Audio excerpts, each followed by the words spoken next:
quite a lot of talk in spiritual teachings, as I'm sure you know, of silence, being silent, silencing the mind, and so on. And even retreats, one is often practicing in silence and being silent, remaining silent. I knew a teacher here, Indian teacher, lived in my area, Santa Cruz, California, for many years.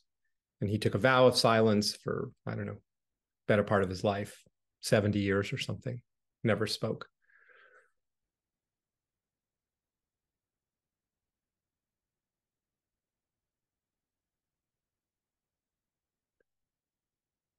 I'd like to invite you maybe into a slightly different consideration of silence, maybe one you hadn't quite considered, possibly. And that is the silence of this instant, which of course is the only instant we have, this presence that is undeniably here, the presence of not in terms of all the ways it seems to be in terms of the elaborations of what's here, but just the sheer existence of this moment, just feeling that it's always right now in this instant. And we could call that the presence of being, the presence of life, the root of each instant. And as you feel that, as you notice that you are feeling this instant of existence, of being,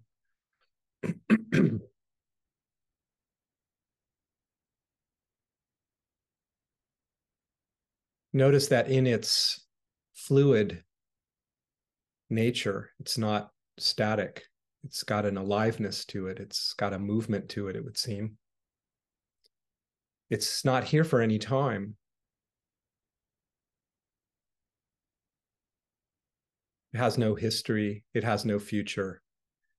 And this knife edge of now, we can't really say, is it here for any time at all? Just this pinpoint, this instant, not stretched out over some timeline, because that's introduces the notion of time and history, and that requires a story of what was even just a flash instant ago, right? But just now, there is no time for a story, no time for a narrative.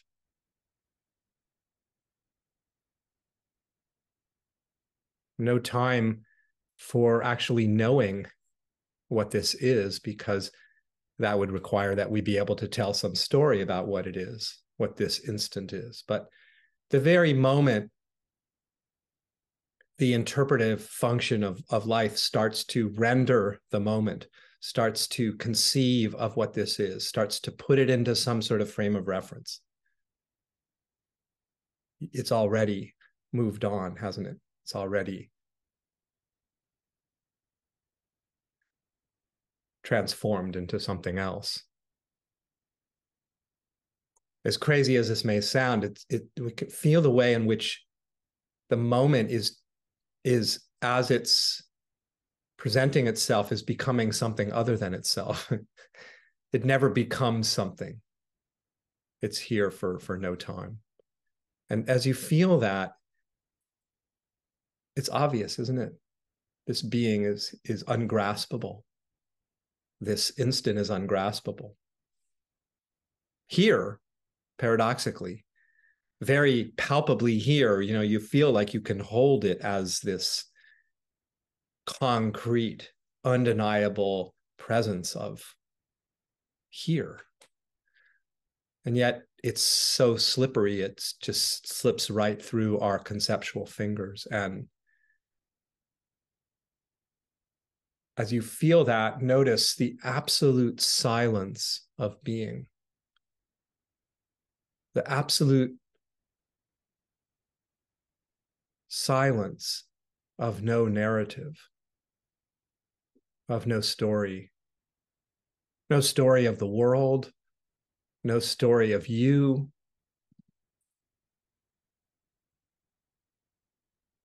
No story about bondage or freedom or awakening or enlightenment or being stuck and not recognizing this freedom. There's no story whatsoever. It's just absolutely empty of narrative, silent being of this instant. It doesn't matter how much noise, so-called noise, is going on around, in the, if you will, external environment, or noise of a talkative mind, interpretations. It doesn't matter, because even at the heart of thinking, at the heart of the narrative, is this instant of absolute silence. The silence of no narrative, the silence of not knowing, of no knowledge of what was, no knowledge of what might be, just this flash instant.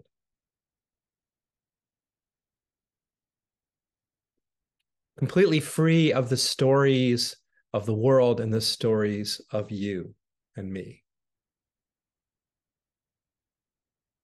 All the things we've dealt with in our history and navigated in our history and learned and forgotten, and all the ways, that whole story, which is based on memory and history, right in this instant, there is no story of you. Not because we're trying to transcend the story of ourselves, just because the moment is self-transcendent. It is transcends everything in its very ever liquefying, ever evaporating. Like, everything is fresh, and that freshness vanishes, and that freshness vanishes, and where there is no time, right, for some elaboration.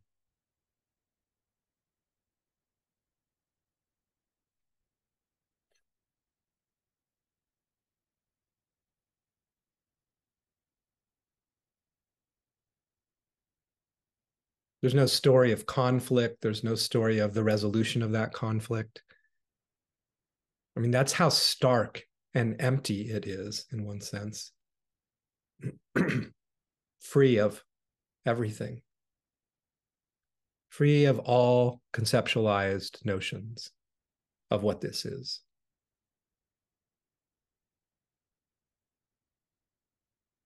No people, no world, no Zoom call. Those are all its elaborations, and they're beautiful in their own right. But the heart, the center, if you will, the beginningless beginning of this instant is without history. It's just now. Always, isn't it?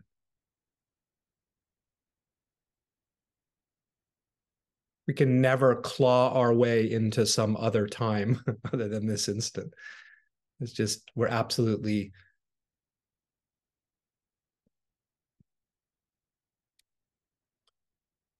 trapped, if you want to call it that, in this instant. No escape.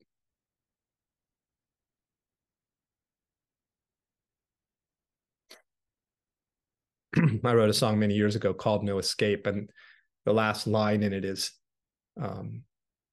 this sweet bondage that is our liberation. We're bound to this timeless instant, impossible to escape it.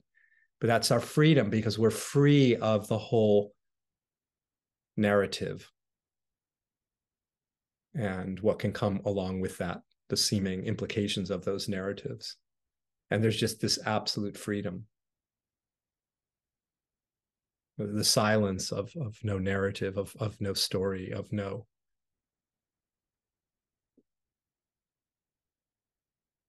no thing.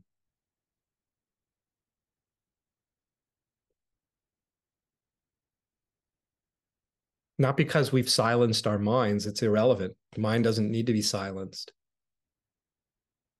In the sense of this immediacy, this instant, there is no mind to silence.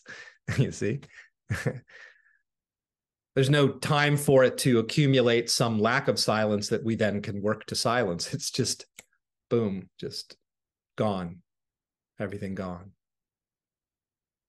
freed in the immediacy of its arising.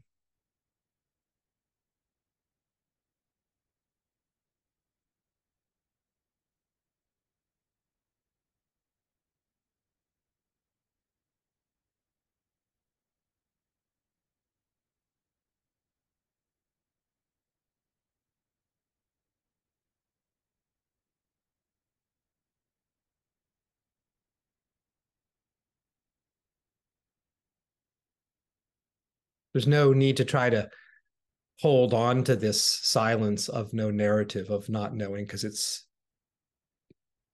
just here. We can notice it. It can be noticed and appreciated and enjoyed, but there's no need to hold on to it.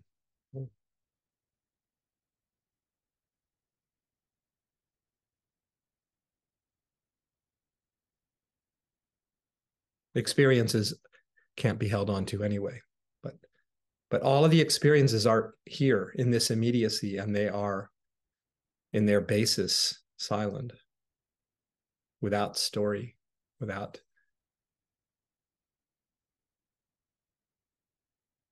narrative.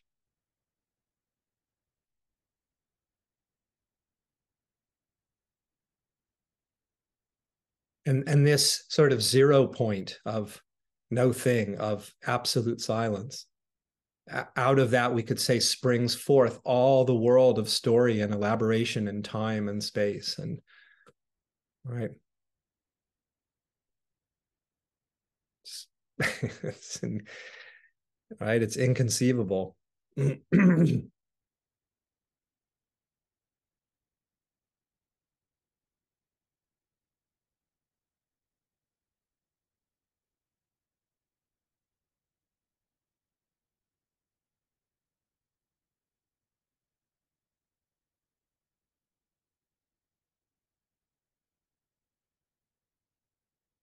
You may sense the deep peace of this freedom from narrative, this silence. There's no things struggling with other things, right? Because there's no things. There's just, well, we can't say what there is. Because to say what there is, to say what this is to introduce an elaboration of this that can't not be elaborated because it's gone.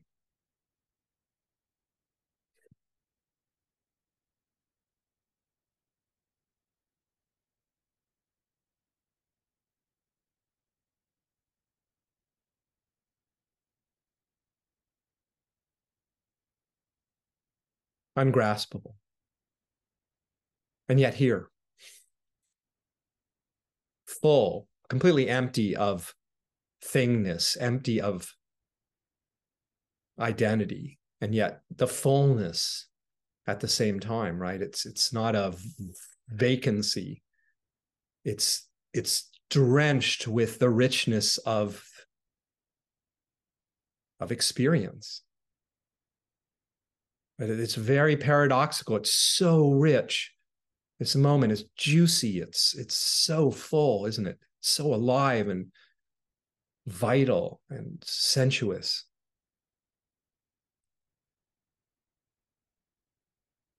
But you go to put your finger on any of those descriptions as to where is that? Where is that vitality? Let me try to put my finger on what it is. Where is that richness that he's describing? And we'll always come up empty-handed. We'll never be able to put our finger on it, so to speak.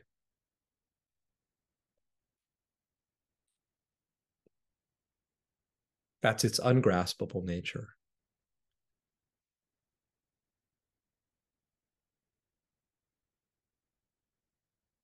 But we don't have to grasp hold of it because here it is. In that sense, there's nothing to find. Here it is. This miracle, this ungraspable, dynamic aliveness.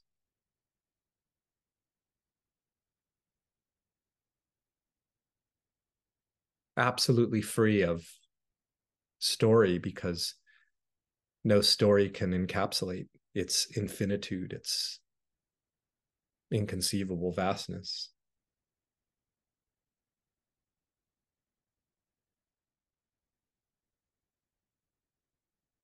Like all these sounds, I was talking about silence and all the sounds of the world of experience, right? Sounds of our environment, the sounds of the body and the sounds it makes, and the sounds of the mind, what we call the mind, and just the symphony. I go to try to find that sound. What's at the heart of sound? What is sound? And you'll find not knowing. You will find no story. You'll find absolute silence.